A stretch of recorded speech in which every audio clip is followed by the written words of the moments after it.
Lihat dong fondasinya. Lihat dong fondasinya. 3 kata berarti ya. Lihat dong fondasinya. Dan di situ tiba-tiba perspektif gue berubah semuanya. Apa yang membuat Daniel Mananta berubah? 5 tahun yang lalu sama 5 tahun sekarang berbeda kan? Kayak the first time I met you 2018.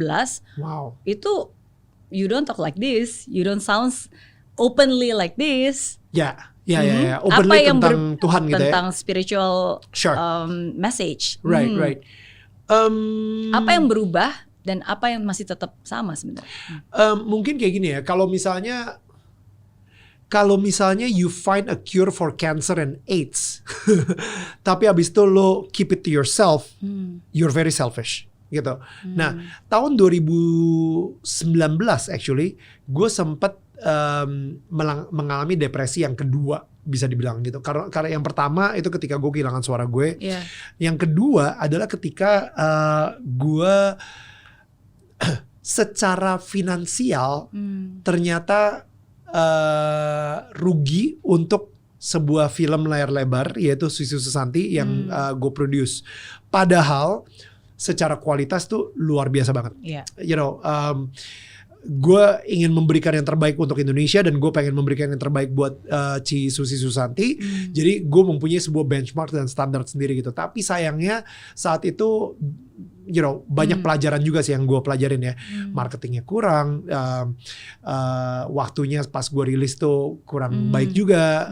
Saat itu Pak Jokowi baru aja memilih beberapa menteri baru atau reshuffle atau something gitu. Nah, jadi beritanya semuanya tentang itu. So akhirnya di pasaran film tersebut itu nggak meledak lah kayak gitu. Jadi itu gue sempet kayak depres. Gue kayak ngerasa orang gagal. Gue malu ketemu sama para investor gue. Padahal dari para investor gue, mereka ngerasa kalau misalnya this is another investment yang memang ada resiko rugi atau resiko untung gitu. You know, it's normal.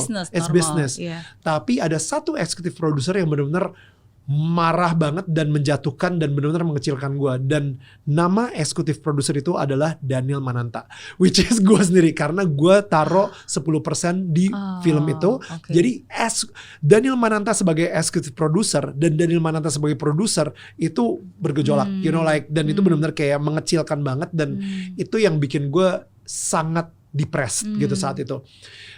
Gue ngerasa kalah sama kehidupan ini. Gue ngerasa kayak gue udah malu banget. Gue gak mau keluar. Gue begitu bangun tidur gue yang mikir, aduh udahlah pengen tutup lagi selimut lah yang whatever gitu kan. Sampai akhirnya, bukan akhirnya sih, biarpun gue gak mau bangun tidur dan lain-lain, gue tetap memaksakan diri abis-abisan untuk tetap lari. Lari itu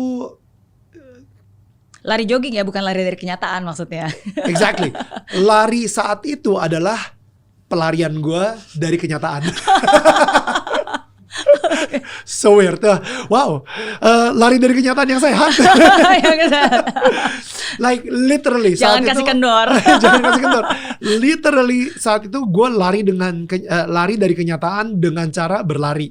Nah, gue lari itu akhirnya memaksakan diri untuk terus, karena lari itu lu nggak mikirin apa-apa. Gue lari itu udah kayak meditasi buat gue.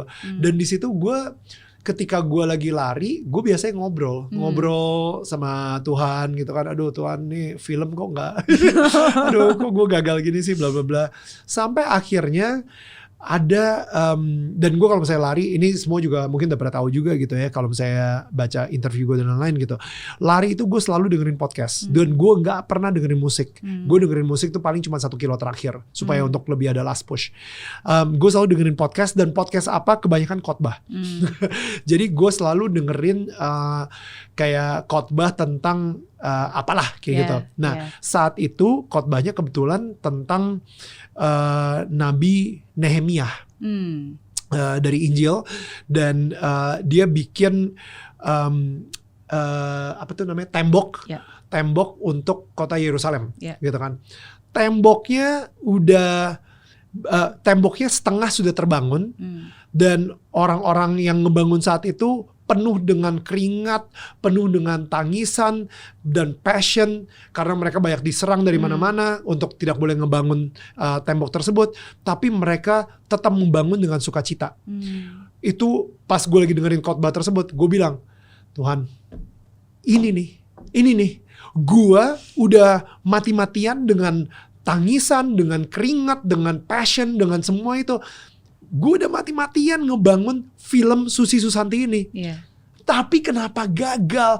Ini minimal yang di Injil itu, di Alkitab, itu minimal tembok Nehemiahnya aja udah setengah.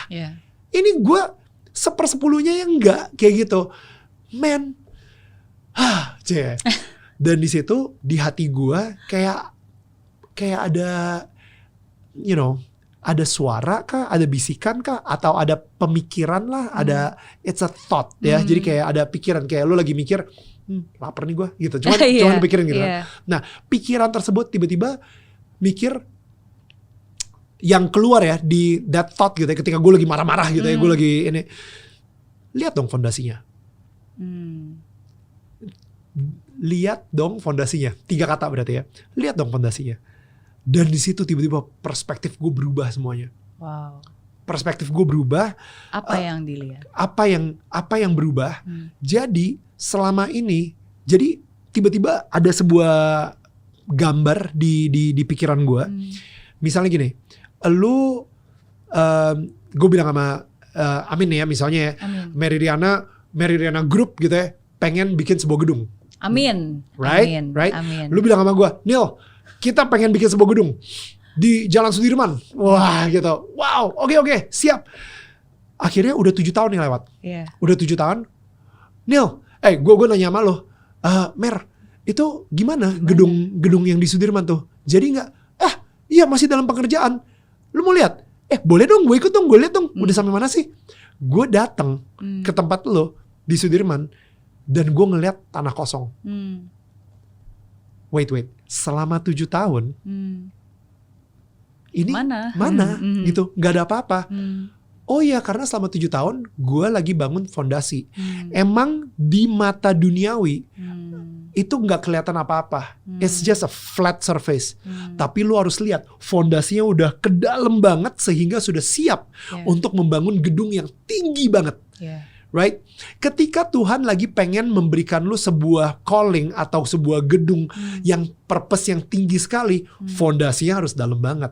Dan untuk fondasi itu, fondasi itu dikubur loh. Dikubur. Dan itu benar-benar harus gali tanah, harus capek dan lain-lain, kayak dikubur. Dan orang-orang tuh gak ngeliat. So, perspektif gue saat itu berubah.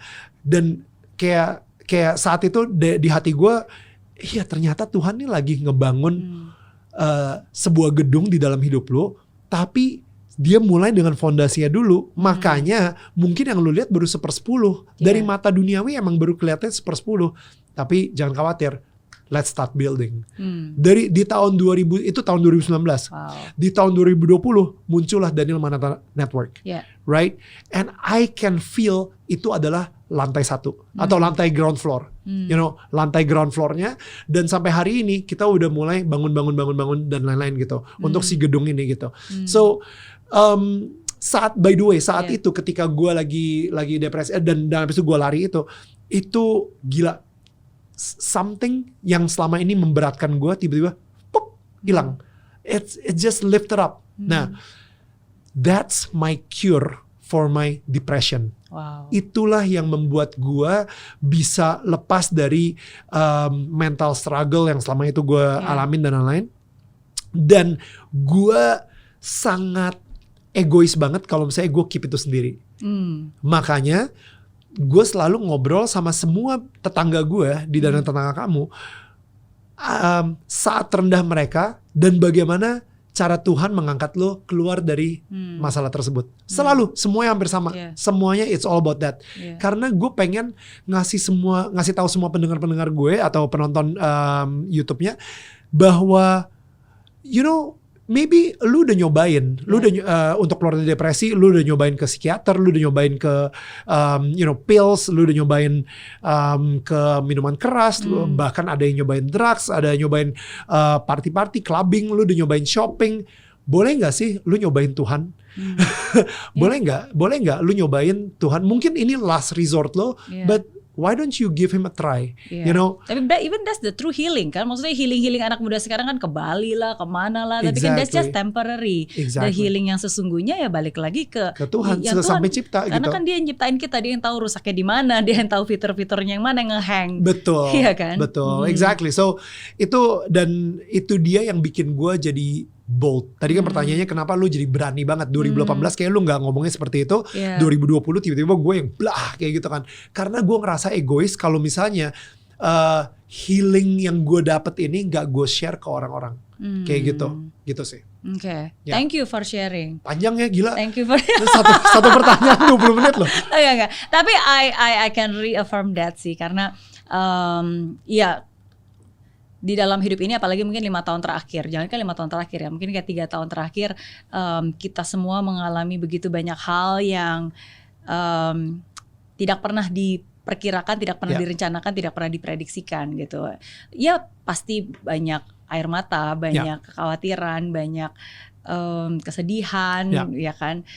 Tapi ya saya selalu percaya bahwa at least buat saya pribadi, this is like it is like the most challenging year, among the past 3 years ini. Tapi at the same times, I cannot feel happier than today. Bahkan kalau yang sebelumnya last year, waktu kapan nih? Waktu itu podcast sama Daniel 2022 ya. Even until now, I think I'm a different person gitu. Karena harus gue undang lagi dong.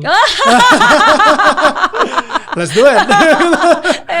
Karena again, mungkin ini terdengar klise ya, terdengar klise bahwa cari dulu kerajaan Tuhan maka semua akan ditambahkan gitu kan. Sometimes kadang-kadang ketika orang mungkin yang seperti kita dan seperti orang-orang lainnya yang memang punya kesibukan, punya aktivitas gitu, kadang-kadang kita kan berpikir bahwa ya saya cuma punya waktu terbatas nih.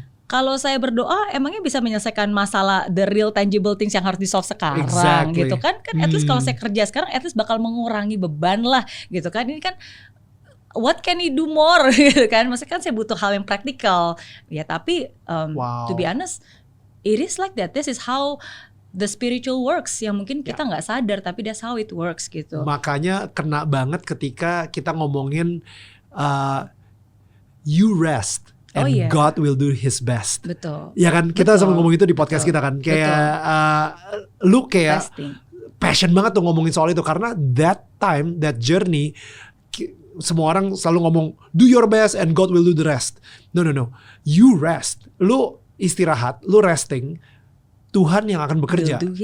Will do his best gitu. Ketika resting itu artinya apa? Malas-malasan? Enggak juga.